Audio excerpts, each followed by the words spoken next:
I'm Jasmine Adams, and in this series of Footprints to Fruition, we will dive into how budding entrepreneurs find the funding. Now, starting a business is hard. There are a lot of challenges, but finding startup capital is usually one of the hardest. I will introduce you to dynamic entrepreneurs and show you how they sourced and obtained the funding to launch their dreams. Welcome back. It's another episode of Footprints to Fruition. I'm actually here today with one of my really good friends. Her name is Tracey Steele, and she is an real estate investor and entrepreneur. Thank you so much for being with us today. Thank you for having me, Jasmine. I'm excited to be here. Yes, and so of course we are always talking about women, minorities, and entrepreneurship. And so I really want to dive into Tracey's path, her journey to her success. So the first thing, Tracey, I'd love to ask, when you thought about the business that you wanted to start, how did you decide to go in the real estate direction? Sure. So, thinking about going in the real estate direction, my parents actually have a real estate investing business. It is more on the property management side. And so, growing up, I saw them, doing the ins and outs of purchasing and managing. And I thought to myself, that's something that I'm really interested in doing in terms of, building some more financial freedom for myself and also being able to leave a legacy for those in the future. Interesting. So you already had the exposure to real estate via family, but you had never dived into it yourself. And so you said, I want to do real estate. What was the very first step that you took when you said, this is a business, but how do I establish it as a business? Yeah, so in terms of thinking about the first steps and what I need to do to get started, I really wanted to be legitimate. I think I had heard a lot of stories about people, just starting from scratch and just, pulling their money together and taking steps. And I said, no, let me do this the right way. Let me take a step back.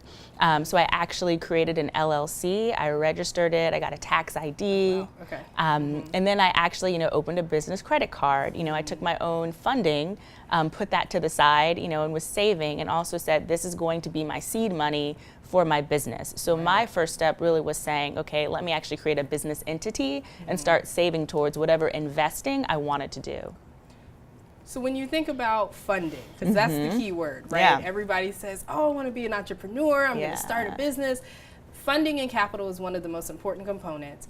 What was your strategy? How much did you know that you needed to start? How long did it take for you to build up the initial capital? Tell us a little bit about that. Yeah, so funding is a big thing, right? And I think a lot of what I heard was people say it takes money to make money. Right. So for those reasons and just understanding that, I would, put a little bit of my paycheck to the side each pay period, and it was kind of like, this is my business investing fund. I don't know how much I need, but I'm just going to put a little bit together side by side. When I got a little bit deeper into understanding that I wanted to actually acquire a property and renovate a property, that's when I really got into more of the details around how much I needed to save in terms of how much do I need for the down payment, how much do I need to pay mortgage and utilities, how much do I need just for like ongoing business costs, and that's really what kind of helped me define a budget and really define, what my savings goals and targets should be. Okay. And so once you figured out the amount that you needed, about how long did it take you to arrive to that amount before you even pulled the trigger on getting your first property? Yeah, so I would say luckily I was really, really kind of excited to start something of my own. So I had been saving for a while prior to.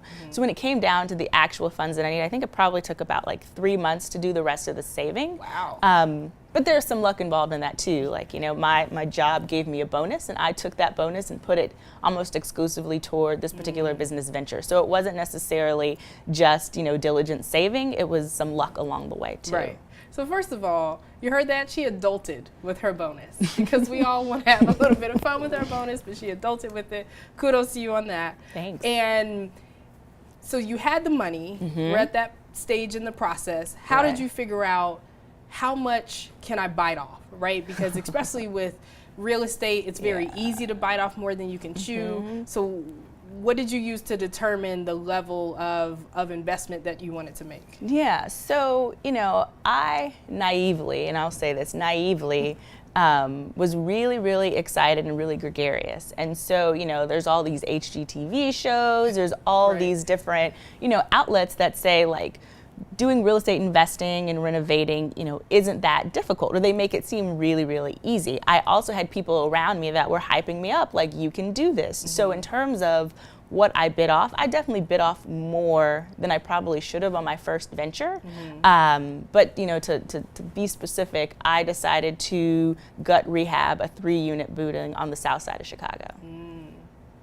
Okay. Yeah. So you're in the middle of the renovations. You're thinking about making sure that you are looking at your timeline, at your project management, at the right people in the team. Tell us about, looking back, some of the things that you underestimated going through that process. Yeah, so looking back, some of the things that I wish I'd done differently or considered, this was my first real estate project, and so I think I naively estimated the time it would take to complete it. So initially I said, this renovation should take 3 or 4 months, and that's how I determined what my carrying costs in terms of what I needed to pay a mortgage, what I needed to pay for utilities should be. But in reality, I had issues with contractors, I had issues with vendors, and it really set me back an additional 6 or 7 months. So in terms of timeline, in terms of finances, I really wish that I had thought about, if nothing goes right, how long will it take me to complete this project? And I would have set myself up for better success in terms of the financial costs of paying for a building that was uninhabited. And so it's interesting you talk about some of the challenges, because one of the reasons that I wanted to talk to you is the fact that you're a young African American female in real estate and trying to build your empire. So tell me about some of the challenges that you might have encountered being some of those demographics that maybe someone else would not have encountered. Right. So some of the challenges of being a young Black woman trying to do real estate or real estate development. I think one of the biggest things, and I wouldn't say it's exclusive to being a woman of color, but just being a woman, is dealing in a construction industry that is heavily male dominated, and you get a lot of traditional male views. I think also because I wasn't very knowledgeable or as knowledgeable as others around the actual, what to do in terms of like replacing systems or understanding plumbing or all the nuts and bolts that actually go into construction, I was taken advantage of in terms of, people quoting me timelines to get work done, people quoting me labor costs that were, higher than probably they would quote somebody else more competitively. And so those were challenges that I didn't necessarily anticipate. In my day-to-day job, I'm a very type A, high-driven person, and it's I experience less or fewer challenges in terms of, being a woman or being a woman of color. So here, I feel like I experienced folks blatantly trying to take advantage of me because I did not have all of the knowledge that they did. Right.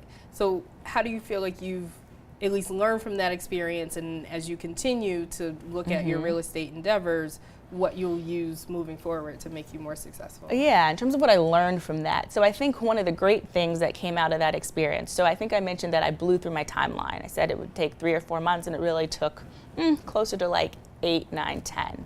And one of the things that I learned was I actually was able to find a contractor that wanted to educate me on the construction process. And while it was frustrating at times that things wouldn't necessarily get done as quickly as I would have liked, I learned about, how to put pipes together, how to solder them together, how to install a door, how to install floors. I learned about electrical systems, all these things that, if I hadn't had these hiccups, I would have done some things differently. So now taking a step back, I think I'm really able to, scope things out better and really know what I'm biting off because I kind of got this education lesson along the way. I want to step back to the beginning because you've talked about your parents exposing you to this, you doing your homework, figuring out the timing, the financing, working with people that may have not given you the ideal initial foundation, but being able to find another set of folks that you can work with to see your project through. Right. But what gave you the confidence to even do this in the first place? Yeah, what gave me... And how did you push through the fear? Yeah, so I think a couple things, like how did I find the confidence? I think, and again, this comes back to like being a little naive. It was almost like an inflated like sense of self and a little bit of ego. Like if somebody else can do it and it seems like it's working well, then I think I can do it too. So part of it was just believing that I had the skills and that things probably weren't as difficult, as they seem. In terms of pushing through, I think you find and you muster up courage when you have finances on the line, right? So I'm paying a mortgage, I'm paying utilities, and if I don't finish the project, then I'm going to continue to be upside down. So a lot of it was just understanding, like, I'm financially implicated, so I need to make a way. Okay. And so the financial implications, I'm glad you hit on that, because a lot of people say, yeah, and then I started a business, and then I set my LLC, and I found money. Yeah. So talk a little bit about the setting up the finances, right? Like, if you don't have a business that exists, what was that process? How did you get, banks and organizations to give you the credibility to be able to open up what you needed to do your business? Yeah. Talk a little bit about that. So in terms of like setting up the actual business and the costs related to that. So again, I mentioned my parents had a business. So I was able to talk to my parents, talk to my dad, and say, how do I set up an LLC? My parents had done it. They were familiar. So I really used them as a resource. In terms of actually setting up the entity, it's what, $500-$600. So you put that cost to the side. In terms of setting up actual bank accounts, you use yourself as a personal guarantor for the business, right? So I'm able to use my personal credit and leverage that for business credit, but you need a tax ID, which you get through setting up your LLC or your formal business entity to be able to do that. And then again, it came down to taking that bonus money that I mentioned and doing a little direct transfer into my business account and not touching it.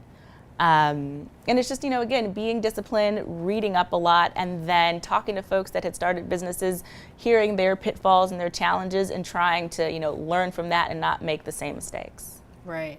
And it sounds like even though you had a couple of challenges that you have been able to be extremely successful. So tell the folks out there, like, what it looks like now, how you're flourishing in terms of what you're thinking about moving forward. Yeah, so let me set the stage. So what it looked like then versus what it looks like now. So I acquired the property June 2016, started construction June 2016, fired a contractor November 2016, had a lien put on the property almost and had somebody wanting to sue me by December 2016. Okay. Started with a new contractor January 2017, finished the units August 2017, had my first tenants in there October 2017, second set of tenants January 1, 2018, and at a point where I am cash flowing now. At the end of this month, one of the leases is up for renewal, and now I'm thinking about what next venture, what next project I want to take on, but also taking all of those lessons, with me. So if I have a message to share, it's do your homework, do your research, be diligent, but also when you think about scoping out a project, be ambitious, but also be reasonable. As somebody that did not have an actual development background, I would not recommend renovating any kind of 3-unit building, doing a gut rehab, having to overhaul this is in systems. Chicago with like snow and so ice. So some of my timeline delays were due to snow, due to weather. Right. I bought in a neighborhood that's gentrifying, so dealing with neighborhood elements. Okay. All of that. And so, when you live it day to day, you get a little scared and you get a little nervous, like, is this really going to happen? And, on the other side, it worked out. But save yourself a little bit of stress, and sometimes maybe you start small. So maybe you need to redo a kitchen. Maybe it is you need to do new paint and new carpet. And then once you kind of get a feel for how to work with contractors, how to actually, get a bid for a project, then maybe you step into something a little bit larger. The thing that I think will really stand out in people's mind is this timeline that you just painted for people, because this is an evolution. It is a journey. Right. Oftentimes people, have the vision in their head of what they will accomplish, and when they're in the depths of the challenges, right, it seems like they'll never come out through the other side. So the fact that you were patient, right, and had to go through different phases and stages of almost sometimes the same thing, I think is really powerful for people to understand that it takes a moment. It takes investment and patience and learning, and like you said, believing in yourself at the end of the day. Right. So that's an amazing story. Thank you so much for sharing. Thank you for having me. Yeah. As you see, Tracey Steele is an incredible investor, builder, entrepreneur. Stay tuned for more Footprints to Fruition episodes, and we'll keep educating you.